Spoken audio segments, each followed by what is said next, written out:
Okay, hello everyone. This is the second live video feed from Grouper Moon 2016. And today we're going to be talking with some of the scientists that are here, learning about what some of the instruments are that they use to study the fish. We're going to give you an update about what's been going on so far. And the first person that you're going to talk to today is Dr. Bryce Simmons, who is a professor at the Scripps Oceanic Institute and has been working on this program since the very beginning. Hi, Bryce. Hi, everybody. How are you? They can't speak to you because it's me. That's fine. Yeah, I can see you waving. Hi, everybody. Hey, everybody. Thanks everyone so much for joining in. It's great to see you all here. So, Bryce, could you tell us a little bit about how you got started with the project, and then let's move on to what's been happening so far this week. Sure. Yeah. So I've been working on this project for, gosh, about 8 or 9 years now.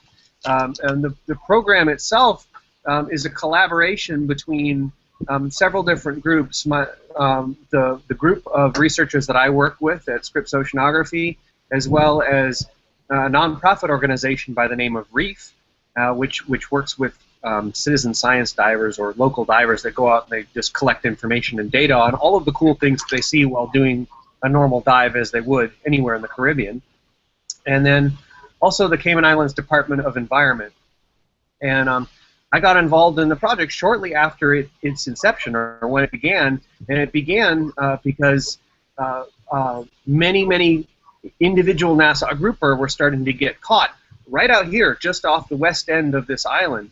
And that was notable because for as long as anyone could remember, that site wasn't known as an aggregation site for the species. And so once we figured out that that site was an aggregation site for the species, Cayman Islands government and the scientists involved with our project were all interested in figuring out a little bit more about the biology of that area to try and figure out what makes that site so special. Awesome.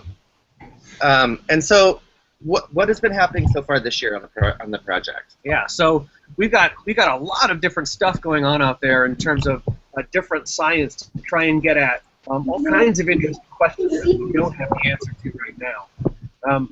This time of year, either in January or February, immediately after the full moon, is typically when all individuals of NASA grouper around the entire island go out to that west end, that very tip of the shelf edge, and they go out there in order to reproduce, to make new baby NASA grouper.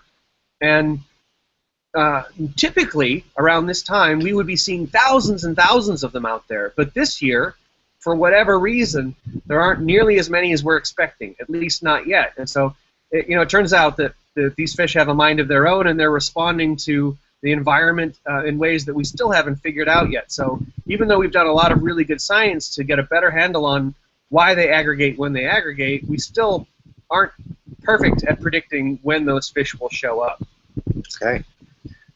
So I see now that we have Cayman Prep, the Center School, Spot Bay, and we have West End, and I just want to say hi to all of you. And if any of you guys have a question that you'd like to ask Bryce, you can text me that you're ready for a question in the chat window, and then I will call on you.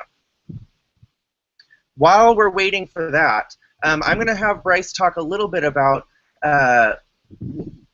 we have a couple of projects that are going on here on Grouper Moon this year, and one of them is called the Inspire Project. Can you tell us a little bit about what that is? Sure, yeah. So one of the really important questions that we've been trying to get at for several years now is, to what extent are new grouper that are showing up on the reefs of the Cayman Islands, to what extent are those grouper coming from the spawning aggregation site on the Cayman Islands, and specifically right here, we're on Little Cayman Island. So how much of all of the new baby grouper that are showing up on Little Cayman are coming from out there at that aggregation site?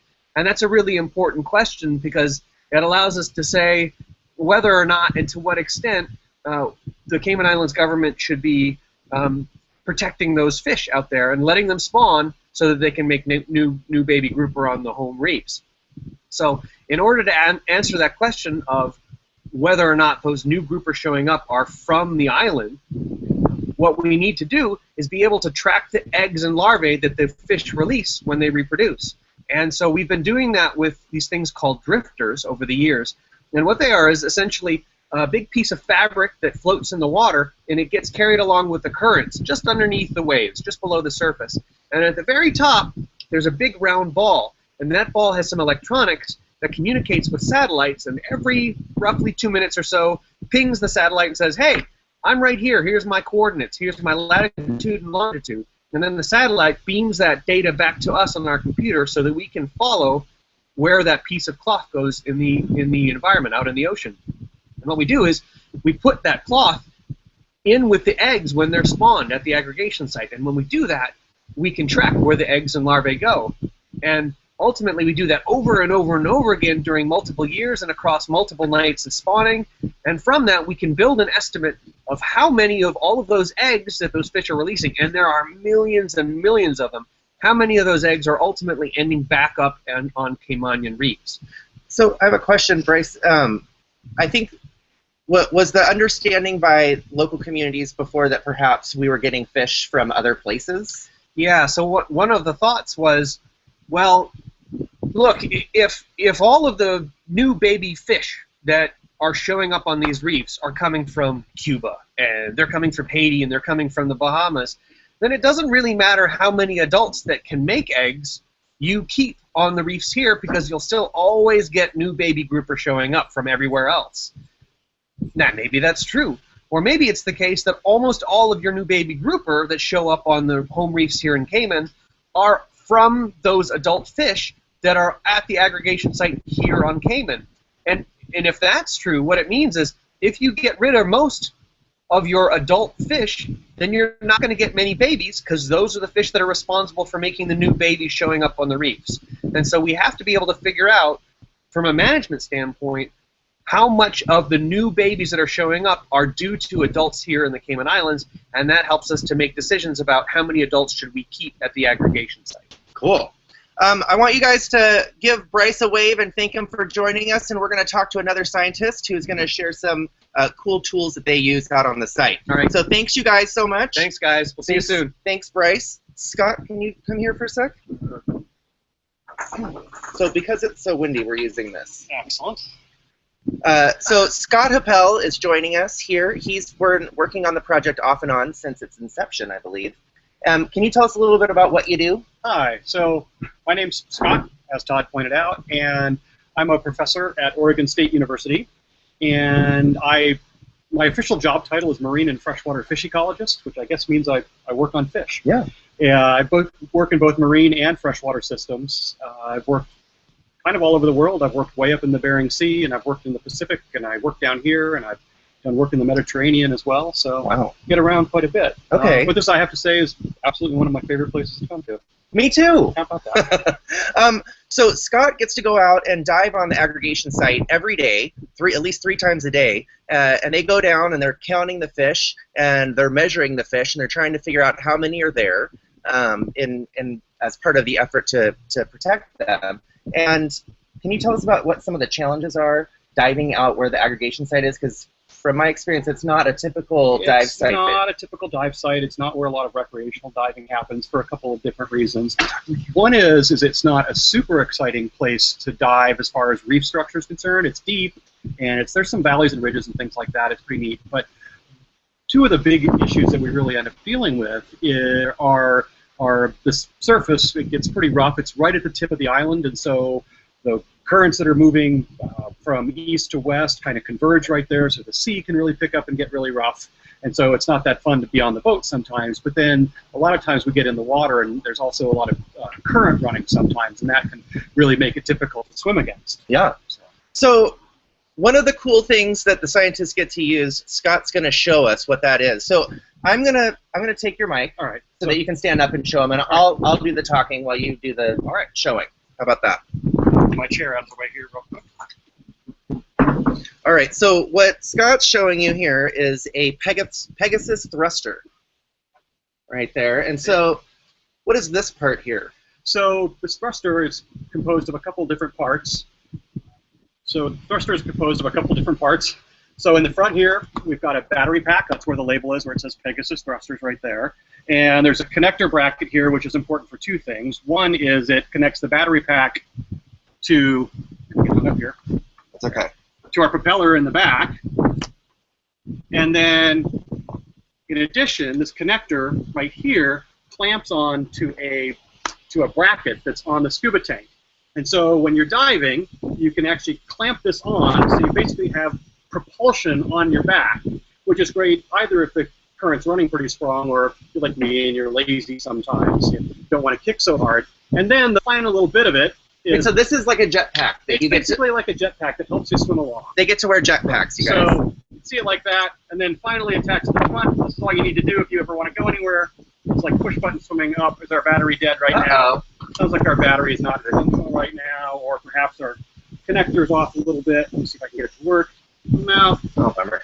Anyway, so you push this button, propeller And this swims. propeller goes. Yeah, so it's like having a motor on your back, and you can get a lot further along the reef than you could ever get with your fins. Awesome. Would you mind going and grabbing Steve? And I maybe will you could get a battery on that. Yeah. Show it again. Okay.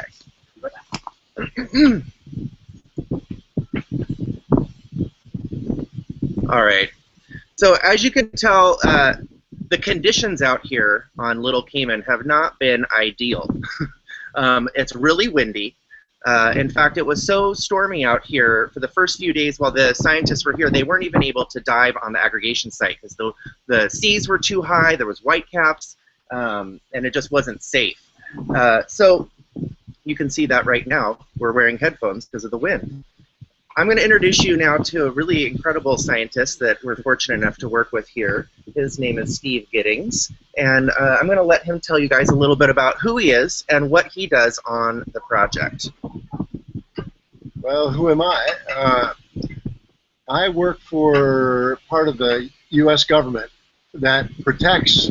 Hey, there's the jet sir. thruster, the jet pack right there. Isn't that awesome? Yeah. Very cool. All right, Thanks, enjoy. Could have used that on the last dive. Was it a lot of current? It was a lot of current. I was carrying a lot of stuff, And- and my dive didn't go well. I heard. Yes, well, Yeah. let's not. I'm not ready to talk about it Okay, yet. no. But So what do you do in the U.S.? What's your job? yeah, in the U.S., I am what they call the chief scientist for a federal program. That means a government program that protects ocean parks. They're called National Marine Sanctuaries, and they're placed all around the coastal United States and out in Hawaii, and then even as far away as American Samoa in the Western Pacific. And we have scientists that work in all these different places that do the kind of work we're doing here, but they do it in the U.S. And my job is to coordinate those efforts and help them understand the way ecosystems work in the U.S. and what we need to do to protect them in the same way that the Cayman Islands is trying to protect this spawning aggregation here. Same kind of research. Sometimes it's protecting fish, sometimes it's whales, sometimes it's just the reefs themselves and not the corals, but the habitat that the corals live in. Steve, I also heard that you're working on the lionfish invasion that's happening in the Caribbean and Southern Atlantic. Would you talk a little bit about that? Yeah. Well, as many of you have probably heard of lionfish by now, lionfish is a type of fish, beautiful fish, that's normally found in the Western Pacific. But about, 30 years ago now, when lionfish were pretty popular in people's aquariums, some people dumped their fish off the Florida coast into the Atlantic Ocean, where lionfish are not normally found. And for many years after that, for probably 15 years after 1985, there were just a few lionfish swimming around in South Florida, and it was never a problem. But around the year 2000, somehow, some way, the populations of lionfish in South Florida grew to the level to where they just began populating enormously all across the region. And lionfish spread from Florida to North Carolina, to the Bahamas, to Cuba, to all around the Caribbean Sea, all the way to the southern part of the Caribbean Sea, and even into South America, and then all the way to the western Gulf of Mexico. So now the entire region has millions and millions and millions of lionfish infesting their reefs. Why is that a problem? It's a problem partly because of how much lionfish eat. Oh. A lionfish can get to be, almost 20 inches long, let's say. Yeah, I see huge ones here. How big are they typically in the Indo-Pacific? Well, somewhat smaller, but still, they're good-sized fish. Okay. But they can eat a fish up to about half their body length. Wow. So they can eat a lot of fish, and they just pound away at fish. They pounce on them and eat them so quickly, and then they'll eat the next one that comes by. They eat constantly, and they reproduce almost as fast. Every 4 days, Wow. every female lionfish will put out about 30,000 eggs. Every 4 days. Every 4 days. So the grouper do Imagine. that once a year. The lionfish do it every 4 days. Yep. Wow. So imagine who wins that battle. Yeah. Lionfish are taking over in some places. In other places, like here, for example, for some reason, they're not what we call taking over the reefs, even though they're probably having some level of impact. It seems like their population levels are not out of control in the Cayman Islands yet. Why is that? Could be a number of reasons. One is because the dive masters every week go out and shoot some. They're actually quite easy to shoot and kill, but that's not the only reason. There might be other things controlling their population growth in the Cayman Islands. We're just not sure. So what do you think? I know that last time we were here, you were working on a lionfish trap. I am. What's the progress with that? Well, there's a number of people working on trying to figure out better ways to get lionfish, not from shallow water where they're quite easy to get just from divers shooting them with spears, but below diver depths, let's say below 100 feet, you need to figure out other ways to get lionfish because divers don't normally go down there. Right. And lionfish go down to 1,000 feet. Wow. In pretty high numbers and large fish. So we think that trapping is going to be the only real effective way to get lionfish out of deep water.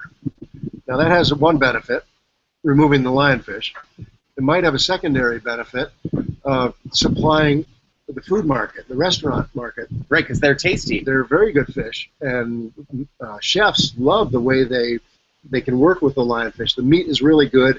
It takes up all the flavors of whatever spices you give it. So on the menus in the future, you're likely to see lionfish in more places than just along the coast, but hopefully inland in Minnesota and places like that. We need to create a supply. Well, we have a supply. There are a lot of lionfish here, so the demand is there for eating them too. What we need to create is a market or a distribution network that gets lionfish from the fishermen to the houses where they're going to be processed and frozen and then delivered off to the restaurants. And we're working on that as well as trying to build traps that effectively collect lionfish but nothing else. So the trap I'm working on is it's not really a trap per se because it doesn't catch every fish that swims to it. I see. It's actually an open trap. Right. But it's got an attraction device in the middle, a piece of structure that lionfish like to just hang around. And as they hang around this structure, if I go back after a few days and pull my trap up, it closes a net around the attraction device and pulls the whole net up. I see. So if there are lionfish living there at the time, they'll be caught and brought up. So my objective is just to demonstrate that that kind of a trap technology works. And fishermen will take it from there and make it even better. But nobody's really used what we call a curtain trap before to catch fish. This is sort of a first. But there are other people working on different kinds of traps as well. And we'll see where it all goes. All right. Thank you. So it looks like Mr. Burke at Cayman Prep has a quick question. His question is, he's wondering what depth they tend to breed at and where we need to put the traps. We don't, as far as I know, lionfish breed at every depth that they live at. No reason for them not to. If they can live there, they can breed there. So 0 to 1,000 feet. Wow. And so, but the traps don't need to be up generally between 0 and 100 feet because, like I said, divers can go get lionfish from those depths. Right. Traps might help, but divers are enough. Below 100 feet, though, where divers don't go that often, I think we're going to need traps to collect fish from those habitats. I see. Are there any other... Oh, I see. Okay, so Miss Tibbetts, I'm going to ask you... Hey, guys! I'm going to ask you to unmute your microphone, and you can have one of your students come up and ask the question. Okay, cool. Hey, guys. I go. Where? You're right to There we are. Okay, so... Hello. Hello? Hi. How are you? We're good. How are you? How can we do that? Wonderful. What's your question? My Was that your question? How we're doing? my question is Louis. Go ahead. What was your question? Yeah, I told you Miss Paul, he's talking to me. Yes, I'm talking to Miss Tibbetts' classroom. There's a direct set Oh, I couldn't quite hear that.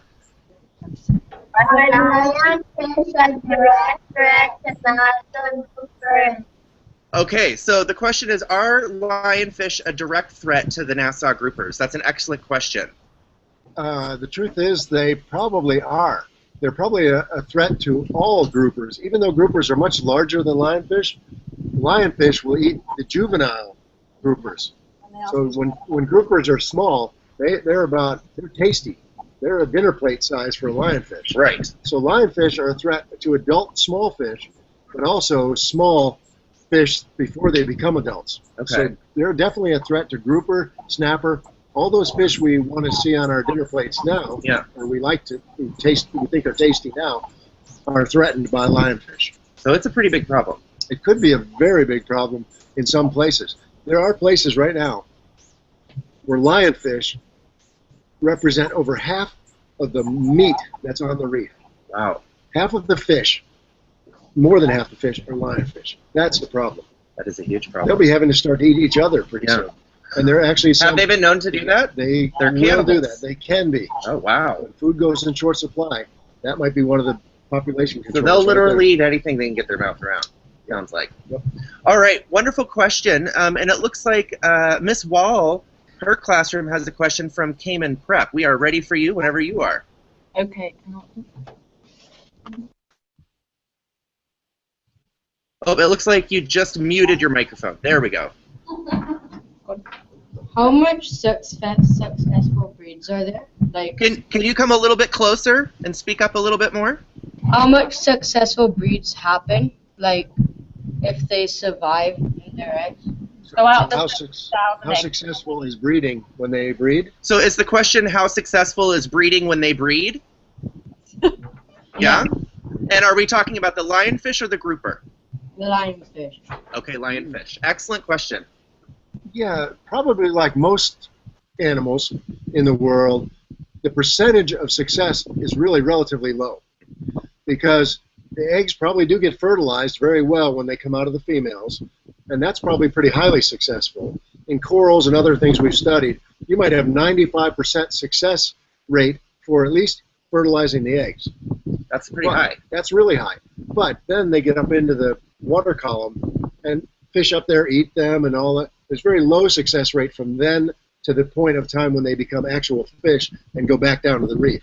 Those are usually pretty low. Okay. But when you're putting out as many eggs as lionfish do, even with low success, very high numbers of lionfish can survive even back down to the reef. Mhm. So they're kind of well poised to continue to breed and expand their territory. it's already proven. It's pretty obvious. And how does that compare to the grouper and the way that they breed?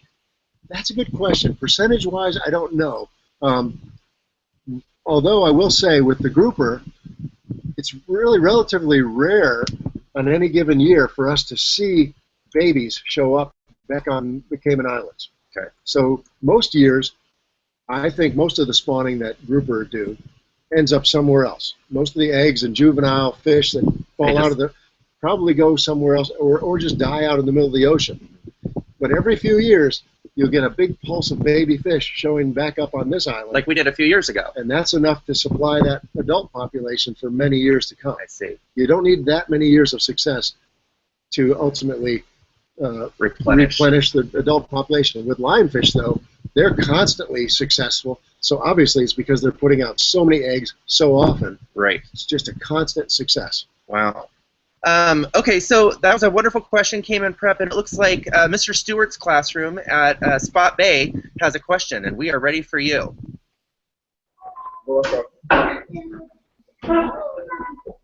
Hey guys, good to see you. Good to see you. Can NASA groupers survive in any type of water? Okay, the question was, can Nassau groupers survive in any type of water? That's an excellent question. It is a good question, and the answer is definitely no. These grouper, we talk grouper, right? Or Yeah, Nassau. fish. Okay, Nassau grouper are tropical fish. So you won't find them anywhere where the water's colder during the winter than probably somewhere around 18 degrees Celsius. What is that? I don't know. 70-something degrees Fahrenheit. Anywhere farther north or farther south of that kind of cold water in the winter, you won't find Nassau grouper. That's where the tropics are confined to. Okay, but I heard that Nassau are only here, though. They're not like in other, maybe the Indo-Pacific or... Well, that's a good point. They're not... Usually, most animals are confined to one ocean. Okay. And Nassau grouper are an Atlantic tropical species. Okay. Yeah, you won't find them in the tropical Pacific. So you'll find them throughout. So originally, before all of the aggregation sites were fished, what was their range? It would have been most of that range, probably from, let's say North Florida, up in there, or maybe even as far north as maybe the Carolinas, because the summer water temperatures definitely get that warm up there. The winter, it gets kind of cold. So imagine the area from off North Carolina, probably down into like Brazil. Really? Probably. That's the tropical range of warm water in the Western Atlantic. Because in the Western Atlantic, the water moves into the Caribbean and then spreads out north and south, sending that warm water up the Gulf Stream in the eastern U.S.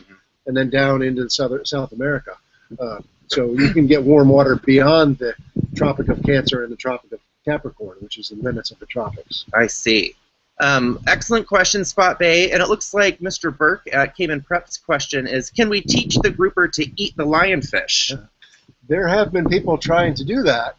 And the answer is yes, you can teach them to eat lionfish.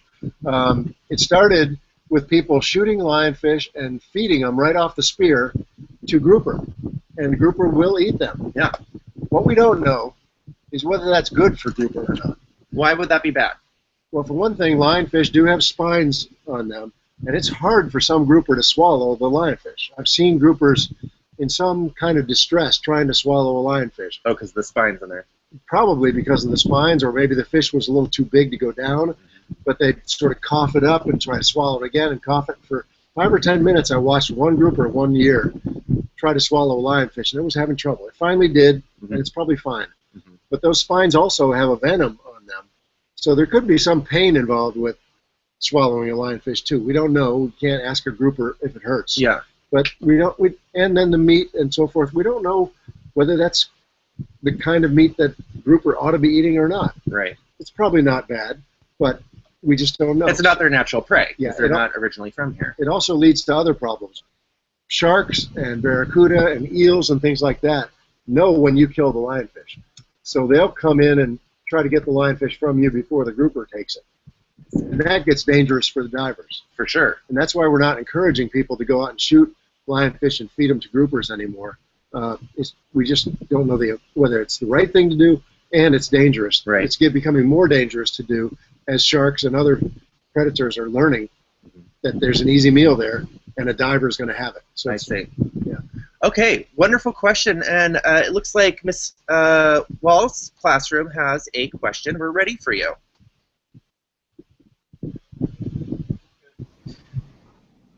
Hi there. Hello. Hello. When will the population of the Nassau grouper get back to its normal state, or will the population never recover? Okay. Yeah. That was a great question. Super good question. Yeah, go ahead. And Bryce is probably the best one to answer that. It's, for one thing, we don't know what the original population was, so it's hard to guess. Chances are, because of a lot of things that have happened to coral reefs over the last few decades, it's unlikely they'll ever get back to what they were decades and decades ago, because coral reefs aren't the same as what they were decades and decades ago. The other fish species on the reef, the coral itself, is not as healthy as it used to be.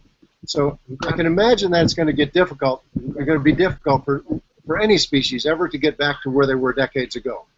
But that doesn't mean the populations won't go up a lot. They'll probably go a lot higher than they are now, because they're on their way up over the last, what 12 years or so this project's been going on. The population of Nassau grouper has at least doubled, if not tripled, I think, based on the data we're seeing on this island.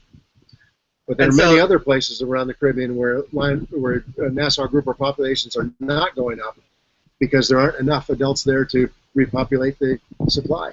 So in essence, the Cayman Islands are really a model for how we can help to bring back the population of Nassau. Yep. That's what it's I showing. think the moral of the story is they don't die if you don't kill them so fast. Sure. And if we don't kill them when they're spawning. That's huge. Yeah. Let them spawn first. Right. Fish them later. Right. Yeah. All right. Hey, guys, can you thank Steve for joining us? And we're going to have another scientist come and talk to you, so give him a good wave. Thank you, Steve, Thanks, so guys. much. Great talking to you. Awesome. Thank you. And so now, I had mentioned earlier that actually Bryce had talked about it. Have a seat. That there is a project here called Inspire, and we have Anna here who's working on the Inspire project, and she's going to tell you a little bit about who she is and what she's doing here on the project. Can you guys give her a wave? There you go. Awesome. Good to see you guys. Okay. Hi.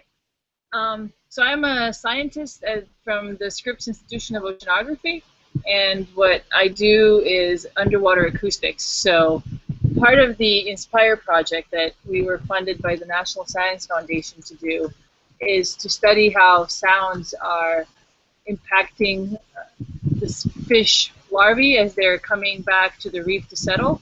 And so there's several different components. We're interested in tracking the larvae as they disperse after spawning, as they float out into the ocean. And one of the hypotheses people recently have developed is that one of the cues, one of the signals that reef fish may use when they look back on where they're going to come back to settle from this pelagic open ocean stage is to come back into the reef, maybe sounds, so acoustic cues. So they're listening for sounds that are telling them where to go. Right, because the reef sounds very different from open ocean. Well, why wouldn't they want to just stay out in the open ocean? Well, there's no food there, and there's no good place to hide. Kind of like a desert out there, really. Things can be sparse. Okay. Yeah. So they want to come back close to shore. Yeah, they want to come back close to the shore, find a good patch of reef where they can hide and spend some time finding food and not being out in the open where they can get eaten more easily. So what is it? How are you guys studying that? So what my group? So we have two groups from Scripps here, and I think yesterday you talked to some of those guys who had floats. But what we're doing is we have underwater recorders. So there are these long devices that have two hydrophones each. And hydrophone is an underwater microphone. And what we do is we deploy them on the ocean floor, kind of in an array. So we have multiple instruments around in roughly a circle, and we record all of the sounds in the water. So that includes fish sounds. It also includes any other boat noise. You can hear waves. You can hear there's an earthquake, we would hear that. You can hear anything really that's happening underwater. And what we are interested in is, for those individual sounds we can hear, if we can localize them, that gives us information on where exactly a fish or whatever else is within our array. And so we can get a sense of the distribution on the reef of the different species. So last year we had kind of a shorter pilot effort, and we're able to identify 4 or 5 different species of groupers, and we've been trying to localize them within our array. So this year we kind of have a bit larger effort and more effort.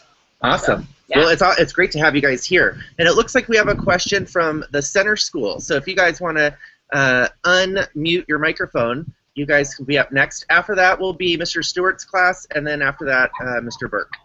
Okay, you ready? We're ready. Right here. Come ask. So go ahead and ask. How do you know, like, when the groupers spawn, like when they get together? Like, how do you figure out what time of the year and stuff? Good question. So we know from studying the Nassau that they go to the same spot every year. For us back in the Northwest, it's very similar to salmon, and that they go back and they spawn and they go back to their home their home river, wherever it was that they were actually born, and they'll go back to that spot, and that's when they actually spawn. The Nassau do the same thing. Once they're reproductively developed, which is around 8 years of age, they'll go back to the same aggregation site where they were born, and they do that on the first full moon of the first full moon of winter every year.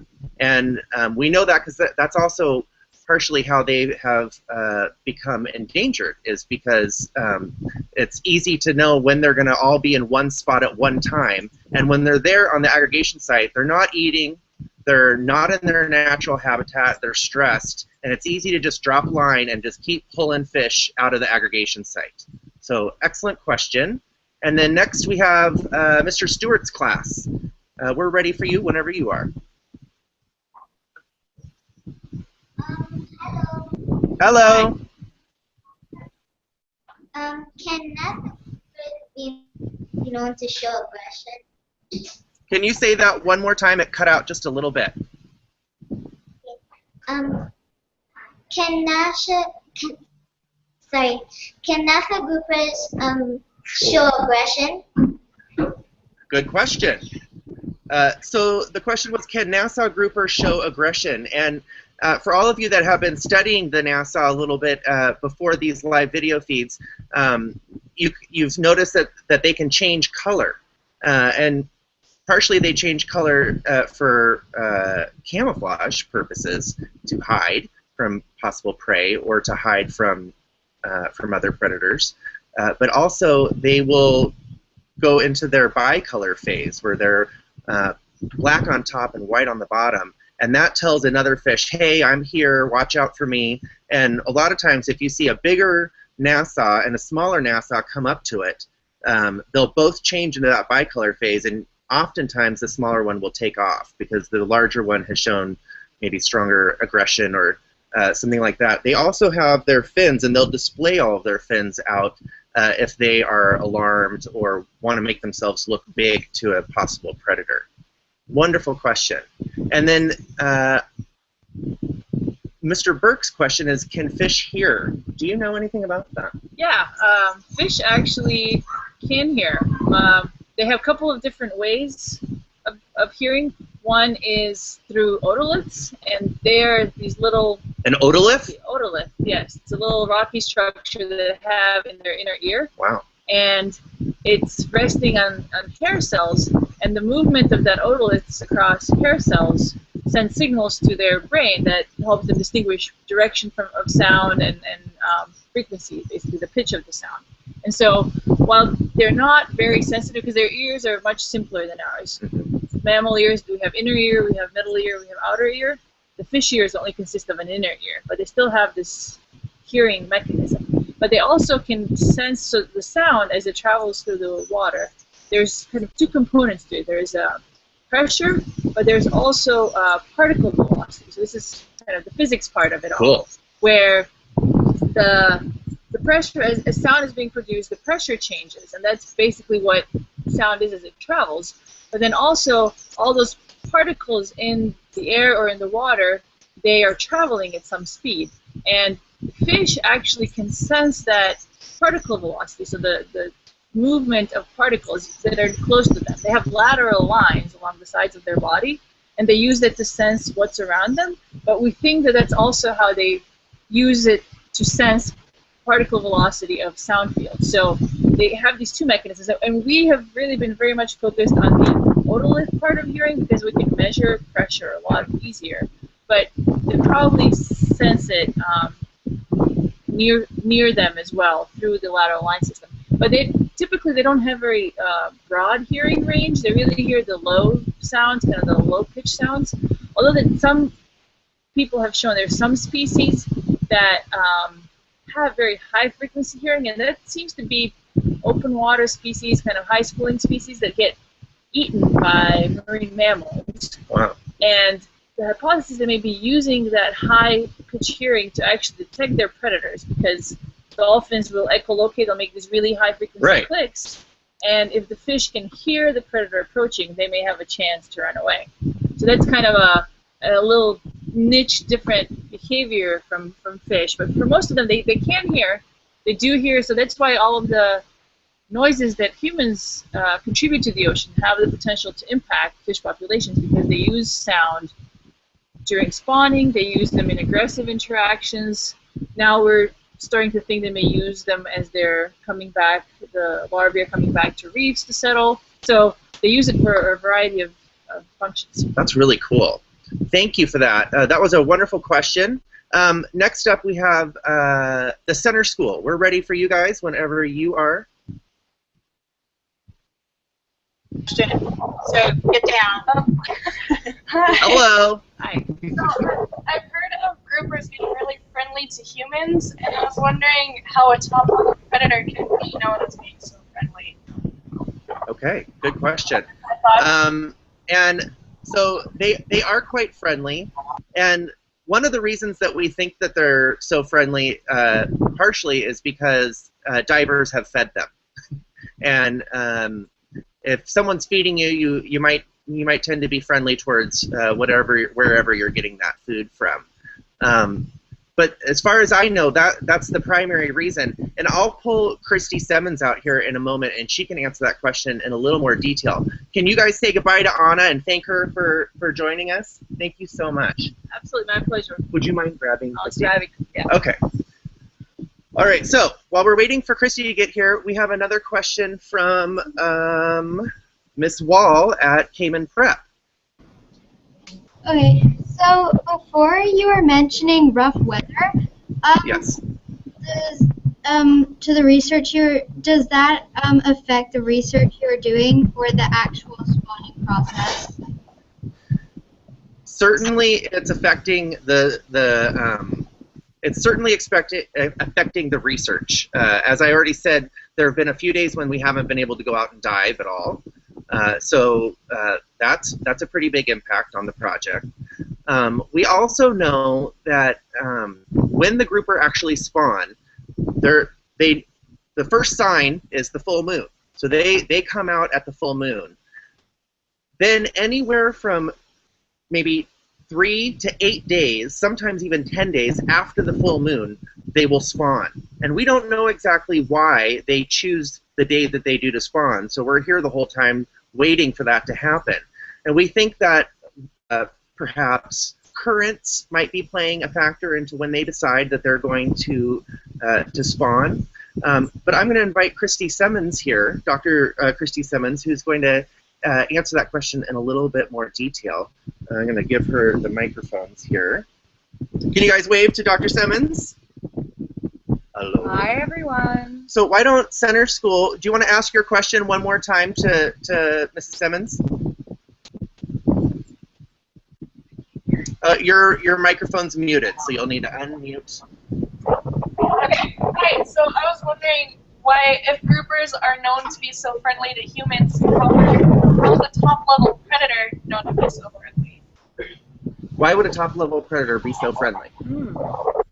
Well, that's... I mentioned that I thought it could possibly be because we've fed them. Some divers might be feeding them. Well, yeah, there's definitely perhaps some of that, especially in areas where there's a lot of diving. They behave differently in places where there is a lot of diving and not. So that's probably the right answer. So okay. Good job. Oh, well, good. Excellent question. And we're going to go back to Cayman Prep. And you can ask your question one more time. Hi there. We're ready for you. Okay, so before you were mentioning rough weather, and does that affect the research you're doing or the actual spawning process? Great question. That is a great question. It definitely affects our research plan because we've had to modify. Before we get here, we spend a lot of time planning out what's going to happen on every day and on every dive. But as soon as we get here, that plan has to be modified based on weather and whether equipment is working and what the fish are doing. So last year, we were surprised when our fish, the Nassau grouper, were not in the location where they had been every other year prior in this project. So we had to modify on the go where we were diving and moving our equipment. So this year, the weather has definitely impacted the plan. Several dives early on where we thought we were going to get some of the equipment in place, we weren't able to go out at all, and so everything had to be shifted up. And then also some of the types of projects that we can do are like equipment off the back of the boat is really difficult when the waves are too high and it makes it too dangerous. Do you think that it has any effect on the actual spawning of the grouper? Well, I don't think the wind and the waves are going to impact them, but interestingly, we think that water temperature plays a big role in when the fish decide that it's time to spawn. And there's definitely been some shifts in the water. It's been pretty cold up until just recently, and in the last few days there's been some shifting, and it's been changing. So okay. I think that it's not really the wind and the waves. That's not impacting the grouper's decision, but the rest of what's happening with the oceanography of the area, currents, and water temperature is probably impacting why some years the fish spawn 2 or 3 days after full moon, and some years it's 8 days or 10 days after the full moon. Okay, great question. And then it looks like we have a question from Mr. Stewart's class at Spot Bay. We're ready for you. Hello. Hi. If you are caught with the Nassau grouper during this time, can you be arrested? That would be a good question for our friends and partners at Department of Environment, but I do think, I'm not sure about being arrested. You would definitely be fined and issued a citation. Yeah. And I think if you got caught doing it too many times, they might arrest you.